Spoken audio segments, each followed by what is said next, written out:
Welcome to the Time for a Reset podcast, the podcast where I, Paul Frampton, interview senior marketers on the big issues of the day and the thing that they want to see reset with an ever-changing landscape. Hello and welcome back to another episode of Time for a Reset. This morning on a beautiful sunny day in mid-June, I'm joined by Seb Bardin, who joins us from Coca-Cola. Seb is in-store experience marketing lead at Coke, has recently joined there from Unilever, where he had a number of different kind of roles in digital leadership, cutting across digital product, things like Cleanopedia, working on the e-commerce side, working on digital marketing. So he's transcended a lot of the kind of newer disciplines within marketing at some very big companies. He's also worked at Sony, Shell, and Symantec. So I think we've very much got an expert in what the areas are that are growing and developing in marketing. So I'm really looking forward to this chat. Welcome, Seb. Hi, Paul. Thank you very much for having me. Pleasure. So we always start with the same question. If there was a big red button on the middle of the table that you could hit reset on something in the marketing discipline or the industry, what would that be? I think for me, again, I guess it's based on the experience and my first 2 years at Unilever.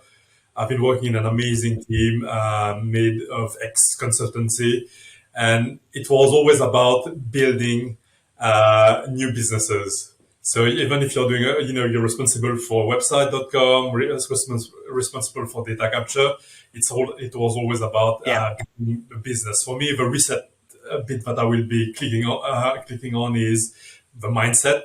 Resetting the mindset that, we as marketer, as digital marketer, it's about building business and what can we bring to the business. So again, there's a lot of things going into this type of mindset. So of course, there is this appetite to be curious, to always learn, curious about the data that we see, always, questioning things. But also there's an element around people as well, trust the experts, and, delegate to people that you trust, to a wider team, but also bring automation when it's needed. And the last bit about, this mindset is, for me, is about, be excited about, the job that you're doing. So for me, as you summarized it a bit, what I've been doing so far, my passion has been is digital on my work life, private life. So it's just bringing this passion. It's in your DNA. Yes, it is. Great. So, I guess some of the big FMCGs that you've worked at are renowned for training people in how to put marketing at the core to build businesses. But maybe one of the challenges in those businesses, because they're so large, has been adapting to new technologies and new channels. But you've been one of those people that's always been at the forefront of those. So what are the mindset kind of challenges that you've had to deal with in a very large company? I think what you do is almost like what a startup does inside a big organization, if I'm not wrong. Yeah, that's right. It's really about, accelerating the digital agenda and also to drive growth.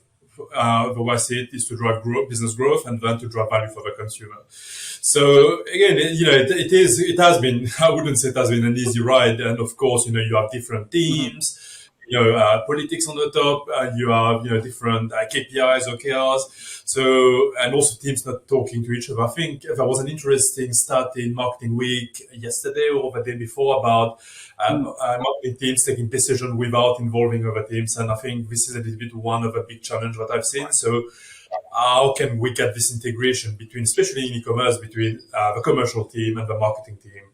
And also, what is the KPIs that we need to have? So, so often in marketing, we'll be talking about, attention, visibility, and so on. While on the commercial side, we are more interested into, our commercial element, gross margin, e-market share. So again, it's really aligning, first of all, the KPIs together. And then the other bit is also demystifying the technology part are in technologies. So, again, one of the big projects I've been working with at Sony was around bringing in-house a DMP, for instance.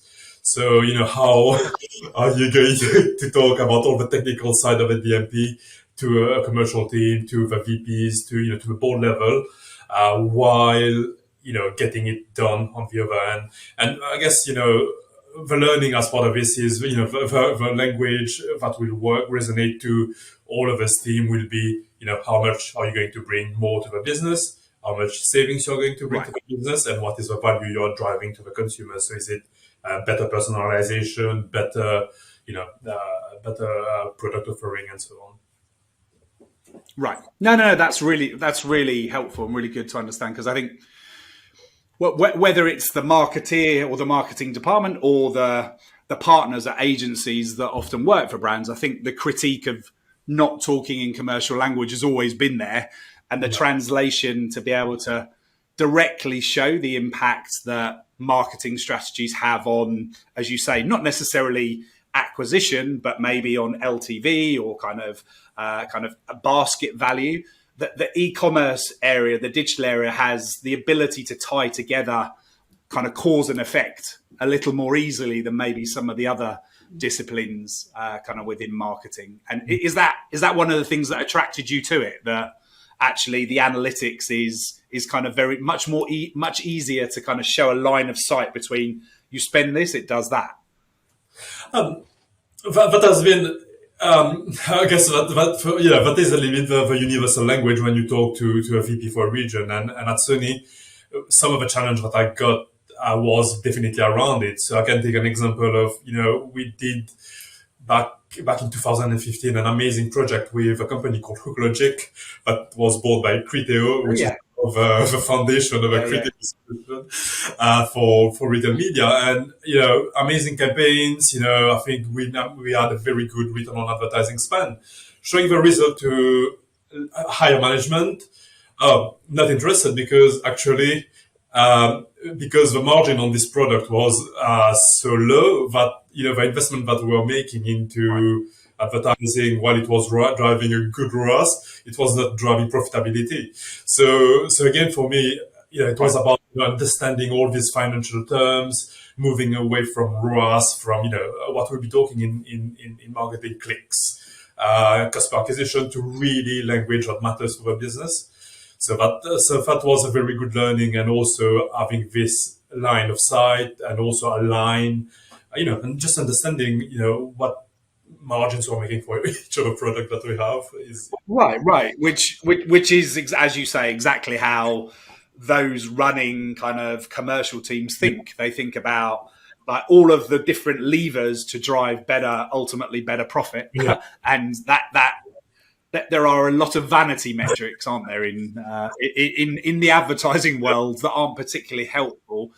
So I guess you've also had to get pretty adept at building business cases. I mean, you talked about the DMP case at Sony. I guess quite often you're suggesting new stuff, and whenever you suggest new stuff, it tends to require investment. So how have you built relationships with commercial and finance teams to actually kind of get them on side with some of the projects that you've been driving?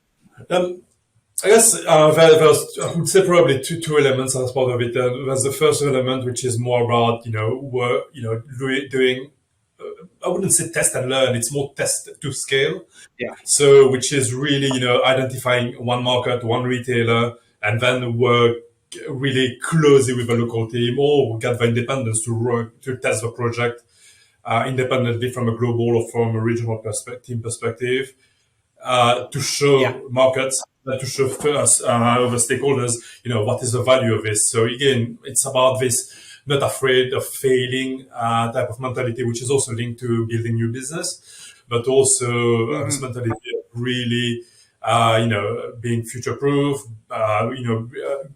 going against competition. And so, there's the ways of working, the relationship building with, with stakeholders. And then the other part of the side, the second element for me is the support that you're getting from your sponsors, from your managers. So really, first of all, it's about making sure that they trust you, trust in terms of what you are Yes. doing, have a clear objectives, and then, make sure that, the fights that you can't win with, especially in companies that are very hierarchical, let's them fight this on your behalf. But what I think it's important is to have a really good set of sponsors within the organization that are buying into your ideas, but also that will be also pushing it to various potential blockers along the way. Right, absolutely. I mean, ultimately, getting things done in businesses requires requires lots of people to help nudge it through and influence it, because there's probably 50 things that could be done, and you've got to be the one or two that get through, haven't you? So you've obviously touched on e-commerce, you've touched on retail media, so I'd love to steer towards that. But maybe before we do, I just wanted to touch on, I guess, this overall shift that we've seen in the last few years towards kind of direct-to-consumer D2C. I guess during the pandemic, it felt like everything was about new, slicker, faster D2C brands stealing share from some of the bigger manufacturers, whereas it feels like 2-3 years on, many FMCGs have caught up. Maybe not in all aspects, but at least they now have meaningful e-commerce strategies, and they have D2C operations where there is at least some form of test and learn, as you said. And in the meantime, we've probably also seen a lot of D2C struggle because they can't get repeat purchase. They can't actually make profit from some of their kind of promotional, kind of early kind of customer acquisition attempts, or they lack investment, or the money dries up, or even just the inflation in performance marketing channels that makes it pretty hard to run a business when you don't quite know how much you're going to pay to acquire a customer. So you're obviously pretty close to this space. Like, what do you see happening right now in this space?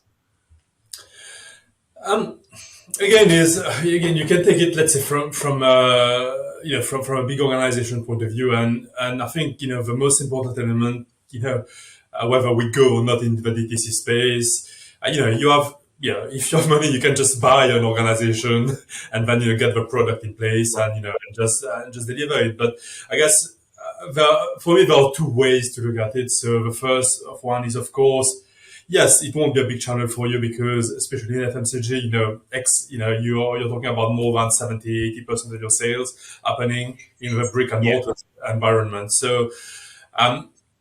So the first approach is to look at DTC because, again, the cost to entry now is so low. You have Shopify, the Shopify model, or you can go to have your marketplace model, or your THG model, whatever model you can choose. But the way I see it, it's really an opportunity to offer something that the consumer won't find anymore. So, for instance, Sony, they had a DTC model. The way we're using it, it was mainly for the super fans. So, when you have a new phone coming out, that these people will go on our DTC platform and then buy the product. And this is a way to reward those fans with additional incentive of course, to collect first-party data, but also because that these fans are, love your brand. This is a way, especially for high expensive product, is about getting a repeat purchase on a regular basis. Every year we have a new phone, etc.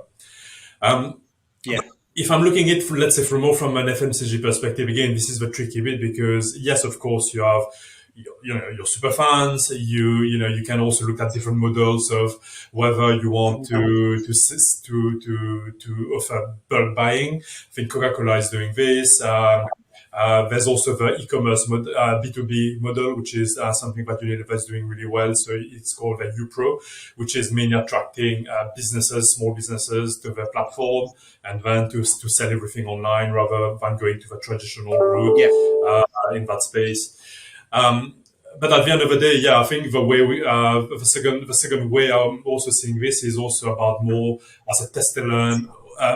Back to the test and learning. So a way to test new products. So if you want to launch a new product in the market, you can just use a DTC approach to see whether there's an appetite from the consumer for this product. And if it's working, let's scale it up to brick and mortars, to pure play, etc. And then the other bit is the last one for me is about first party data. So I don't think that we will. Of course, you will get a higher margin if you own the channel, but I don't think we can talk about a big percentage of the sales happening in this area. So No. what else can you maximize? And I think capturing first party data to to enrich your audience, to enrich your database, is a good way to look at it as well. And as I said, Great. the barrier to entries are so low now. Super low. Yeah. Super low. Yeah. You Although don't the talent and the skills you need are very in demand and very difficult to find. That's true. That's true. Yeah, so the barriers are low, but the ability to succeed, I think, is probably underestimated given the complexity. So there's a lot in there, Seb, and I would love to come back to that first party point in a second. But like, how do you, or kind of in your new role, which is obviously called in-store experience marketing, how do you think about, I guess, the traditional world of shopper marketing and partnerships with retailers, which has always been there. It's always been a core part of how a Coke or Unilever have got their products to market. And then this new kind of e-commerce world with retail media kind of packaged around it, where it's either sponsored search or it's kind of offsite using first-party data. Like, it feels like they've almost been two different worlds, because you've had very commercial people designing the joint business plans, and then you've got new people, often in different teams, to your point, developing e-com, and people that are good at retail media are generally very good at audience planning and data and all of that kind of thing. So how do those two worlds come together in a big organization? And is that part of your role to do that, or are you more on one side, the digital side? So yeah, it's definitely that's the reason why I've moved to this role. It's of course improving the shopper experience online, but it's also about improving the shopper experience in a physical store. So these are the remit that I have as part of this role, and I think what I find exciting again in this new role, it's about more of a consumer behavior nowadays, where you will go to your Sainsbury's while you will have your mobile phone on you to look at your shopping cart, but you can also go on the Sainsbury's, let's say Sainsbury's app to check pricing, to check reviews, to check information about the product. So definitely, Sure. The online experience is still living in a physical world, and that's why I think this is an opportunity to connect both worlds together. So now we saw a lot of examples via QR codes and near field technology, communication, push notifications. So definitely, as if I remember when back in our days at Shell, when we were planning out of home campaign, you will have the same message as part of your out of home. But nowadays, especially with digital out of home, programmatic out of home, at Sony we were having a different message when our out of home was located next to a Carrefour warehouse versus when it was located on the M4, for instance. So because proximity out of home really next to the stores, and then messaging, but the messaging has to be more different and really trigger the consumer to go to the to the close Carrefour warehouse and ask for more information about the phone, but also have the sufficient information like, oh, there's a discount happening right now on this one. Why don't you explore this? Yeah. Right. No, that kind of whole connections, planning the customer journey, the integrated omni-channel customer journey, what you're saying and the fact that should be integrated feels absolutely where it should be. I guess the problem is the market moves from absolute specialism.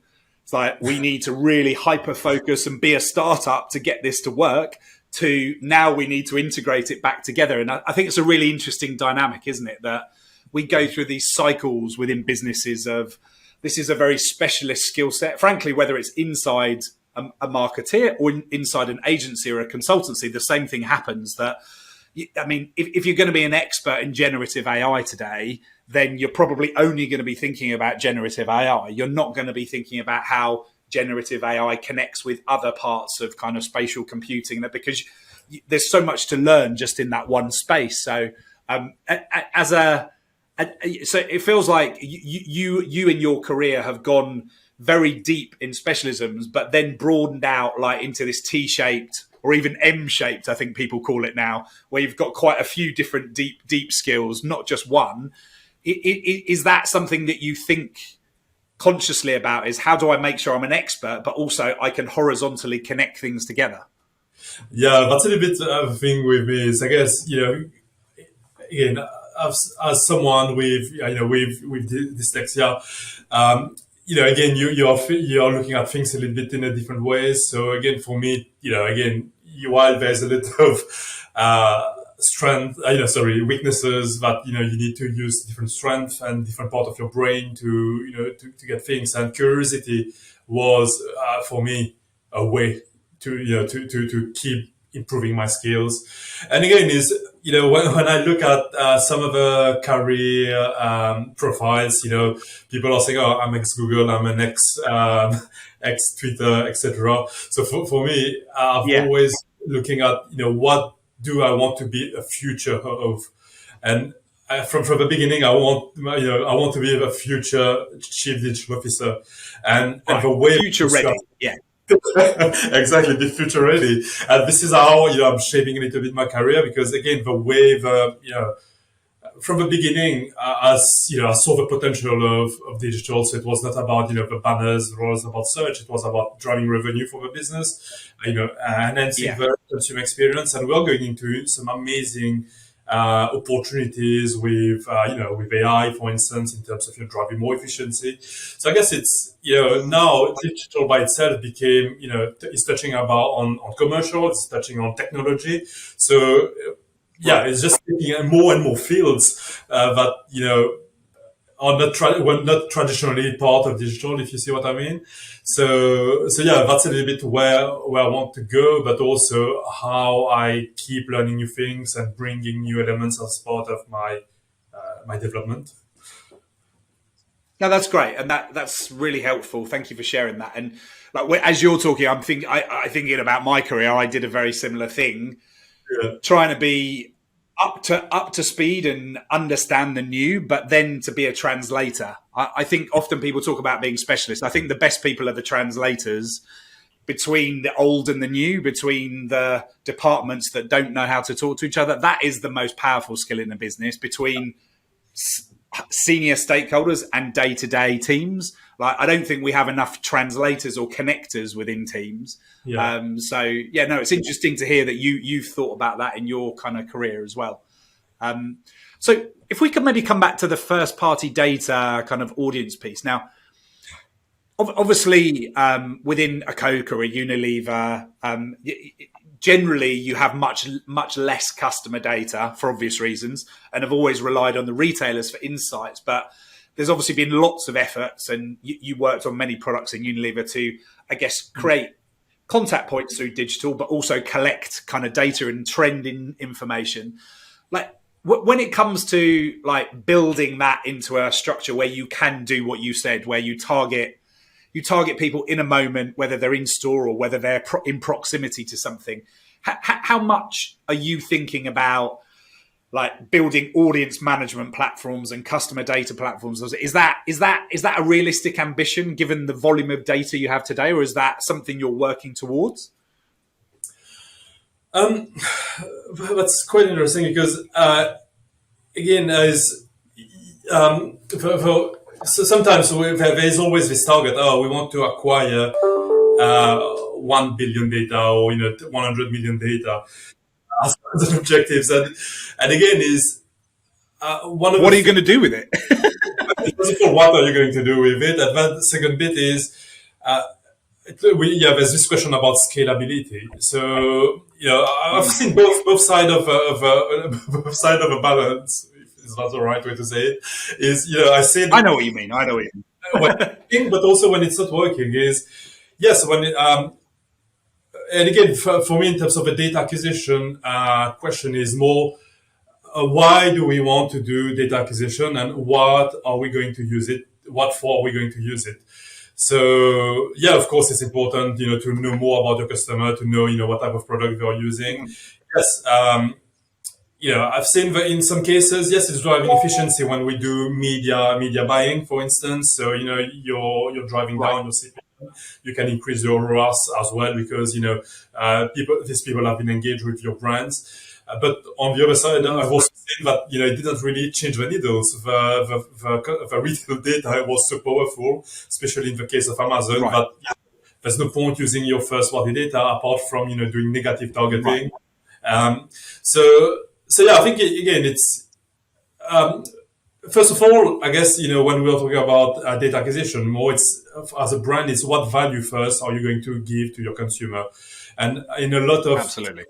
I've seen, we start usually with let's do sampling, then let's do vouchers in exchange of your data. But again, now it's really the connection between the consumer and the brand is really focused around promotion, around freebies. Is it the right level, Yeah. the right quality of data? But what we've done at Unilever, I think on clean media, it was a good one. It was we were operating, let's say, in a neutral way. So we were not really saying that we were part of Unilever. We were not advertising about product. Yeah. It was really tips and tricks about cleaning your house. But in the back end, yes, based on the articles that you will be reading, or you will have a persona associated to you. So let's say if you're reading about using vinegar or to clean my sink, I think it shows that this is more someone interested into more natural product without a lot of chemicals, for instance. So definitely if there's a point here. Oh, let's try to push our portfolio that is relevant to this audience. So yeah, it's really I think first of all, I guess for me as part of this approach is to understand the objectives. Where are we going to use this first party data? And then, what is the value exchange that we want to collect and the quality of the data. So rather than having a big target of collecting X amount of data, where 70% of this data won't give you the right insights that you need to drive, to move the needles. Right. No. That's really interesting. I mean, in a lot of the work we do, I think often there is, like you say, that big target of getting the volume. And then there's not necessarily the thought in the strategy early on around the granularity of data required for it actually to be useful for a use case. Because it's like, okay, you're collecting it, but what are the use cases?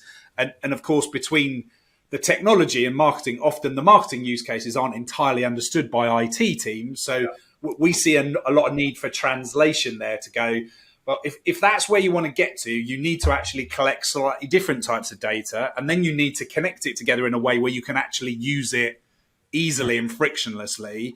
And that can often be quite a long journey because it involves a lot of stitching together. It involves a lot of different parties internally and with partners. And quite often, I think trying to build the business case and the support for that can be quite challenging because it can be quite a long-term project. I see you nodding a little bit. Is that something that you've seen yourself? Yeah. So, and yeah, to your point is also, you have a MarTech bit in the back end as well. So yes, collecting it, making sure that we are adhering to all the privacy policies as well from a legal perspective. Exactly. And then on the other side is, of course, how to deploy it. So, you have all this DMP, and then you can go into more of a DCO space, dynamic creative optimization space, and then there's another element which is a platform space. So again, if I put my e-commerce hat on now, is I can take the example of Amazon. So sometimes you have to invest into Amazon Search or into Amazon DSP display, which is the element that is first party data. So when I show the results to the commercial person, my ROAS with search tends to be usually 2 to 3 times higher than my ROAS on DSP. So let's put all our money on search. So again, it's more finding the right balance, but also use the first party data in the right way, not necessarily linked to just purchase, but also more consideration to purchase. And at the end, use technology again to look at everything in a holistic way through a multimedia, mixed attribution model, etc. So yeah. Okay. No, that makes a lot of sense. And so, zooming out, how have you seen a lot of the areas we've talked about, the kind of more data-driven test and learn, e-com, retail media. How have you seen that data and technology analytics approach impact the whole marketing operating model within a big FMCG? Like, is it just additional skills, or is it changing the focus areas? Because obviously it always used to be very much brand management down.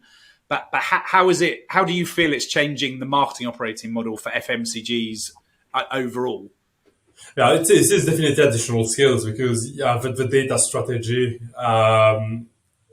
is key.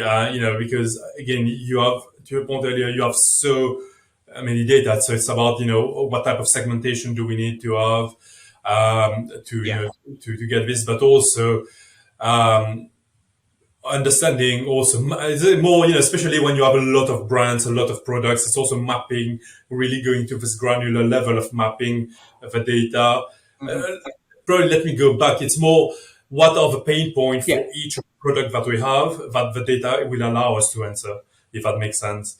So an example, for instance, is we are launching. I know we did this at Unilever. So we have a product for to do laundry, which is for washing machine. While the washing machine penetration in this country is around only 30%. So again, is from the analyst side. So okay, let's try to capture data of washing machine owners. Then we go into the content production side to develop articles about washing machine owners, and then amplify this on all the different channels. So it's more really going into this.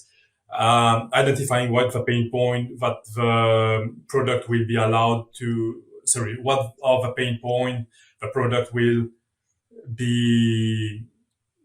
help the consumer with, and then what do we have data that we can't buy elsewhere, or or the data that would be unique to us. So again, like washing machine ownership is something that you won't be able to get on a Facebook or on a Google type of solution. You can either buy it on a third party element side.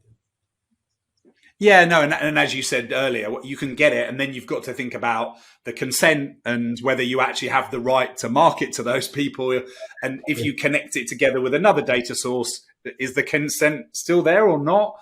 I mean, we do a lot of work in the retail media space, and of course, the more granular and daily the data, the more valuable. But in order to get that data, clearly, sometimes you need to go through quite a lot of privacy hoops and reconsenting. And by the time you get there, and then you deal with the actual match rates to put it into some kind of CDP or activation platform, you can often be talking about quite small numbers. Whereas in North America, where you're starting with hundreds of millions of audience, actually the numbers still have scale. So I think in Europe, we're still a bit nascent in some of those spaces, and the digital identity piece is definitely something that I think has to be cracked, right, for this to be a scalable solution.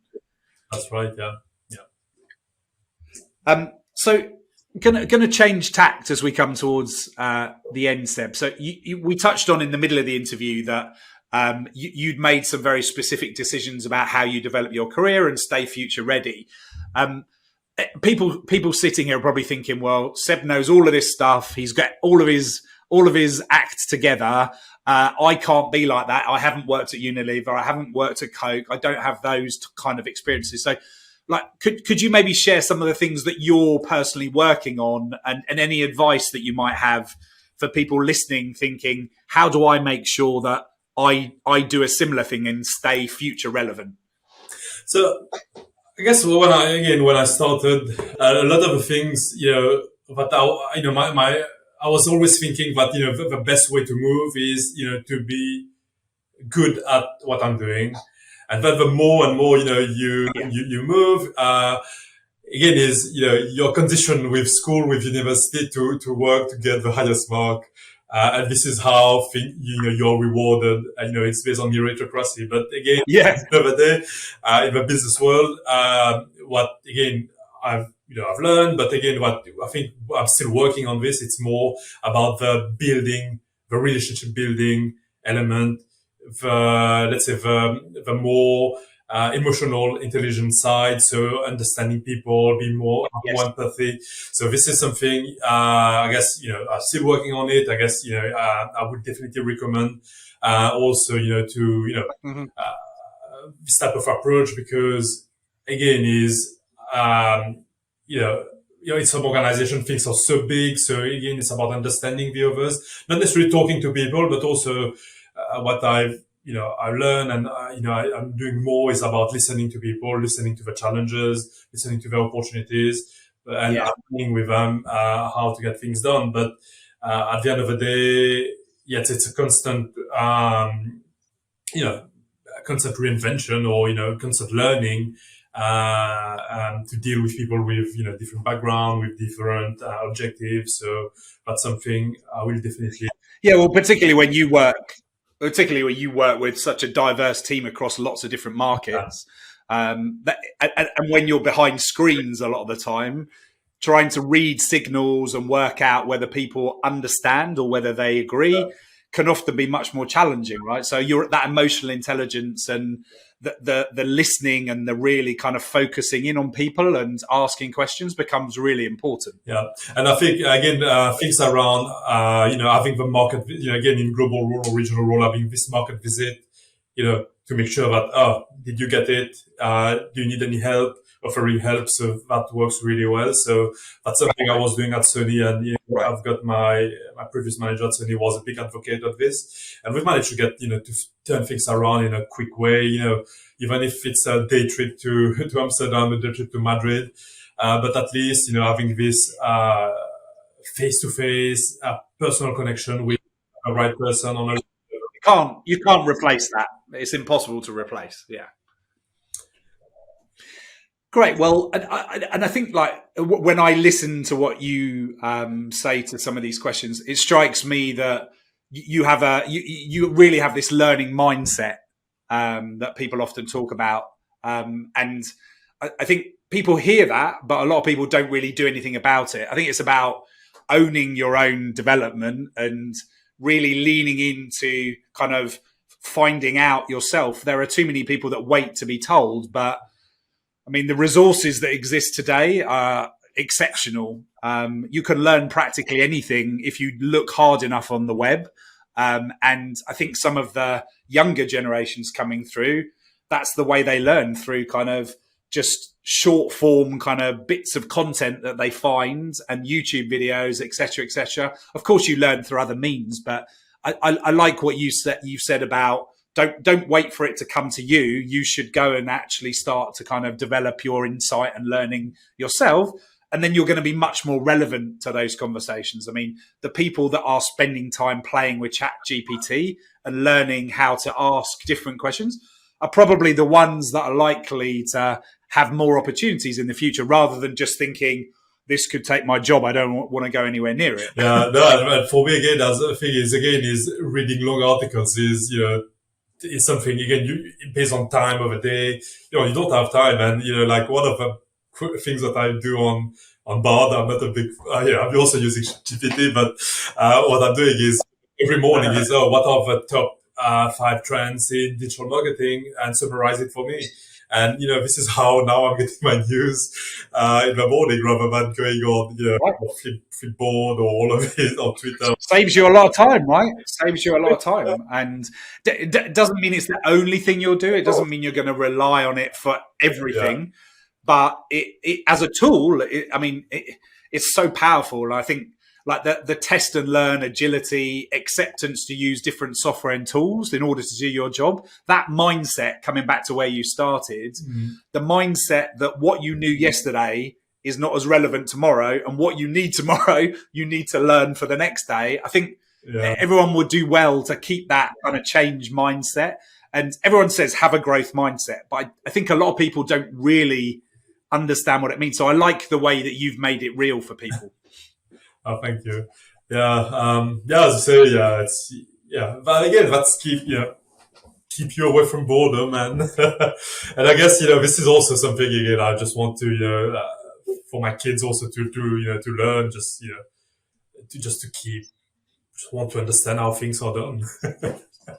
Right. And it helps. It helps when you have passion, like you said. You've got passion in this stuff out of work as well as in work. That definitely helps. So look, I think we've come to the end of the interview, Seb. So I've really enjoyed the conversation. We've gone all the way from having the right mindset, how within a bigger business you think about kind of driving growth and anchoring to the right business metrics, not to marketing or advertising metrics, and then talked about kind of how we need to integrate the older shopper marketing with the newer kind of digital skills and retail media, the importance of data, and then come full circle to the need for continuous learning and a learning mindset. So I think we've covered a lot of ground. So thank you. Thanks for having me, Paul. Thank you very much. Absolute pleasure. Thanks for tuning in to another episode of Time for a Reset. I hope you enjoyed this one as much as I did. We'll be back talking to a senior marketeer very soon. Make sure you don't miss out on any new episodes by subscribing on Apple, Spotify or SoundCloud, and leave us a review at timeforareset.co.uk.